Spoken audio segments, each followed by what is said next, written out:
Bir gün uykudan uyandım. Rüyamda Şeyh Edebali'nin göğsünden çıkan parlak bir ay benim göğsümden giriyordu. Ayın bedenime girmesiyle birlikte göğsümde bir ağaç filizlenmeye başladı.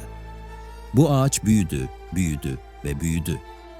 Öyle kocaman bir ağaç oldu ki dalları gökleri, kökleri de tüm dünyayı sardı. Ama özellikle 3 kıtada yoğunlaştı. Asya, Avrupa, Afrika. Ben Osman Bey. Gördüğüm bu rüyada bana müjdelenen şey, benim bile hayallerimin ötesindeydi. Gelin, acı kahvelerinizi alın, arkanıza yaslanın ve başlayalım. Babam Ertuğrul Gazi Batı Anadolu'da, Söğüt Ovası ile Domaniç Yaylası'nda yaşayan büyük kalabalık bir obaya beylik etmekteydi. Babamın Anadolu Selçuklu Devleti'ne olan biatı ve askeri başarıları sayesinde buraya uç beyi olarak gönderilmişti. Benden büyük 2 abim ile hayatlarımız hep diken üzerinde geçti. Zira gönderildiğimiz bu bölge Bizans kaleleriyle komşuydu. Gençliğimde bu kalelerin tekfurlarıyla sık sık çatışmaya girerdik. Bu çatışmalardan fırsat buldukça da Bilecik civarında yaşayan ve saygın bir dini alim olmasının yanı sıra ahilik teşkilatında epey nüfuza sahip Şeyh Edebali'ye misafir olur, onunla dini ve siyasi sohbetler ederdik. Bir gün yine bir misafirliğimde akşam yatıya kaldım. Gözlerimi kapattım ve uykuya daldım. Uyandığımda her yerim sırılsıklam olmuştu. Gözlerimi açmama rağmen hala gördüğüm rüyanın tesirindeydim. Tez vakitte şeyhin yanına gittim. Ona gördüğüm rüyayı nefes almadan anlattım. Rüyamda senin göğsünden çıkan parlak bir ay benim göğsümden giriyordu. Ayın bedenime girmesiyle birlikte göğsümde bir ağaç filizlenmeye başladı.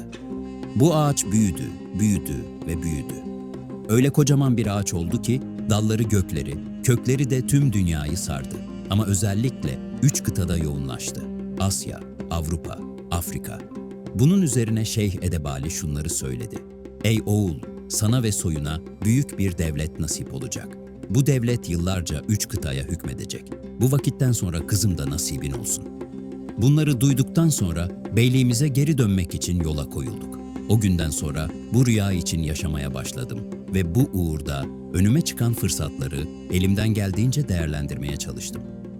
Çok geçmeden babam Ertuğrul Gazi vefat etti. Bunun üzerine 2 abimle birden taht kavgasına girdim. Bu kavgayı kazanmam lazımdı çünkü daha bey bile olamayan bir insan nasıl 3 kıtaya hükmedecek bir devlet bırakacaktı? O vakitlerde bu tarz kabile içindeki anlaşmazlıklara kanlı savaşlarla çözüm aranmazdı. Lider seçiminde daha çok toplu onay, ileri gelenlerin razılığı, güçlü savaşçıların desteği gibi unsurlar belirleyiciydi. Ayrıca toy denen meclislerde yapılacak tartışmalar da belirleyici olacaktı. Bu noktada sınırda aktif olarak yaptığım gaza hareketleri ve Şeyh Edebali'nin desteği sayesinde toy meclisinin büyük çoğunluğu benden yanaydı. Zaman zaman abimler ufak taşkınlıklar çıkarsa da duruma el koyarak çözmüştüm. Bir süre sonra aşiretimizin ileri gelenlerinin toyda aldığı kararla lider ben oldum. Artık aşiretimizin beyi bendim. Önümde yapmam gereken fetihler, kurmam gereken bir devlet vardı. Bey olduktan sonra ilk işim aşiretimizin birliği sağlamak oldu. Lider seçimi sürecinde abimlerle yaşanan çekişmeleri yumuşattım. Onları özellikle dışlamamaya özen gösterdim. Zira ikisi de güçlü savaşçılardı. Bana itaat edeceklerine yemin ederek hizmet vermeye devam ettiler. İç barışı sağladıktan sonra Bizans tekfurlarına yöneldim. İlk başlarda kurduğumuz dostane ilişkiler zamanla yerini korkuya bıraktı. Yükselişimden rahatsız oldular. Bunun üzerine bazı kalelere küçük akınlar düzenleyerek ufak da olsa yeni yerler fethettim. Elde ettiğimiz ganimet halkın bana olan desteğini arttırdı. Şeyh Edebali'nin tavsiyeleri üzerine fethettiğim yerlerde adaleti ve hoşgörüyü ön planda tuttum. Orada bulunan halktan fazla vergi almadım. Oralara atadığım kadı ve subaşı gibi güvenlik görevlileriyle halkın refah içinde yaşamasını sağladım. Bu sayede Rum köylüler bile Osman'ın yönetimini tercih etmeye başladı. Yaptırdığım camiyi ve zaviyeler sayesinde de Gaza'yı da ön planda tutmayı başardım. Böylelikle hem Gaza'yı hem de adaleti temel alan bir devlet yolunda ilerlemeye başladım. Lakin bu yoldaki en büyük adımı kendi adıma bastırdığım sikkeler ve okuttuğum hutbeler sayesinde attım. Zamanla kendi yargı sistemimi kurmamla birlikte ise dağılmanın eşiğinde olan Selçuklu'dan koparak bağımsız devleti kurma sinyalleri vermeye başlamış oldum. Devlet için tüm bu adımları atarken dışarıda Bizans tekfurları rahat durmuyorlardı. Bir gün İnegöl Tekfuru Nikola beni pusuya düşürdü. Yanımda çok az süvarim vardı. Çıkan savaşta canımı kurtarmayı başardım. Fakat en sevdiğim yeğenim şehit edildi. Bu olay benim için dönüm noktası oldu. Akşam yatağa kafamı koyduğumda yeğenimin yüzü aklımdan çıkmamış, sabaha kadar gördüğüm rüyayı düşünmüştüm. Tüm bu yaptıklarım bir devletin doğuşu için önemliydi. Fakat rüyam için yeterli değildi. 3 kıtaya hükmetmek istiyorsam emeklemeyi bırakmalı, koşmaya başlamalıydım. Artık tüm dünyanın ordularımın ayak seslerini işitme vakti gelmişti. 1284 yılında İnegöl'ü koruyan Kulucahisar Kalesi'ne bir gece baskın atarak ele geçirdim. İçinde yaşayan masum insanları çıkarttıktan sonra kaleyi yakıp kül ettim. İnegöl Tekfuru Nikola bu olay karşısında çıldırdı. 1286 yılında Karacahisar Tekfuru ile bir olup üzerime geldiler. Çıkan savaşta ikisinin ordularını da toprağa gömdüm. Lakin bu savaş abimi de aldı benden. Bunun hıncıyla Karacahisar'ı ele geçirdim. Bu fethim Selçuklu'da ve çevredeki Türkmen askerlerinde çok ses getirmişti.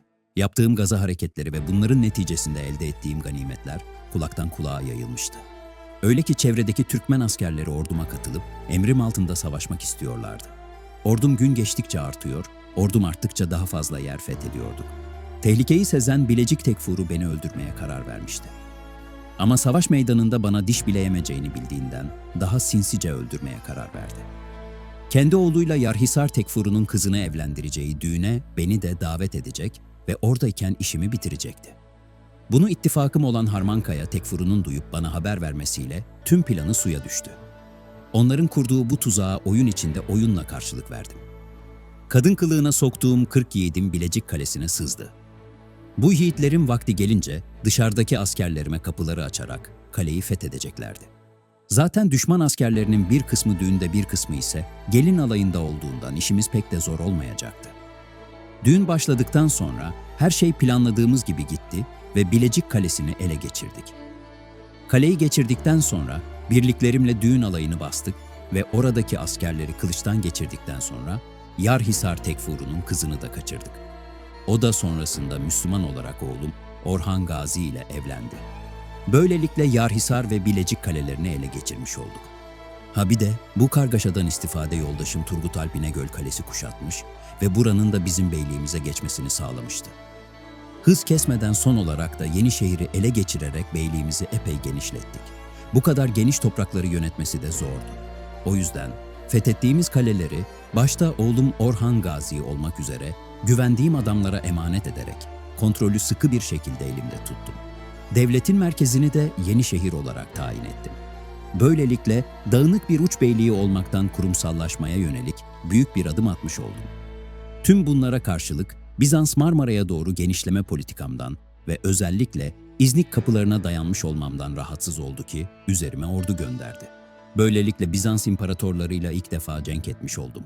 Koyunhisar'da yaptığımız bu muharebe mutlak zaferimle sonuçlandı. Bu zaferle birlikte artık adım tüm İslam dünyasında kafir Bizanslılarla cenk eden kahraman olarak anılmaya başlandı. Artık hanedanlığım resmen herkes tarafından kabul görmeye başlandı. Artık Osmanlı Devleti olmuştuk. Bu savaştan sonra İznik ve İzmit yolları resmen açılmıştı. Lakin İznik'i kuşatmama rağmen kale duvarlarını geçemiyordum. Koyunhisar yenilgisini hazmedemeyen Bizans İmparatoru çok geçmeden Bursa'da bulunan Tekfurlar üzerinden tekrar şansını denedi. Lakin 1303 yılındaki bu savaşı da ben kazandım. Bu ağır yenilgileri atlatmalarına izin vermeden Bursa'nın önüne ileride kullanmak üzere birlikler bıraktım. Ardından kalesini geçemediğim İznik'in çevresini kontrol altına alarak ekonomik bir kuşatmaya aldım. Bu amaçla doğuya doğru ilerlerken Harmankaya Tekfuru Müslümanlığa geçerek bana olan desteğini açıkladı. Bu sırada topraklarıma Tatarlar girerek yağma yapmaya başlamışlardı. Bunu duyan Orhan Tatarları geri püskürtmüş ve çok önemli bir şeyi göstermiş olmuştu. Artık yerimi yavaş yavaş Orhan'a bırakmam gerekliydi. Onu ordunun başına geçirdim. Kendim ise idari yapıyı düzenleyecek, gerekli gelişmeleri yakından takip edecektim. Yıllar böyle geçti. Artık yaşlanmaya başladım. Oğlum Orhan, ordunun başında nice zaferler kazanarak iyi bir padişah olacağını kanıtlamıştı. Ben ise her şeyden elimi çekerek, her şeyin başladığı yere, Söğüt Ovası'na dinlenmeye çekildim. Babam Ertuğrul'dan 4800 kilometre olarak aldığım bu toprakları, oğlum Orhan'a, 16.000 kilometre olarak devrettim. Eminim ki nice torunlarım kurduğumuz bu Osmanlı Devleti'ni 3 kıtaya hükmedecek hale getirecektir. Benim hikayem bu şekildeydi. Sizinle acı kahve eşliğinde sohbet etmek pek güzeldi.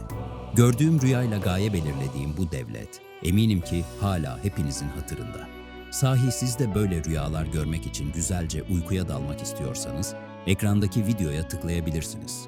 Eminim dinlerken uykuya dalmanızı sağlayacaktır.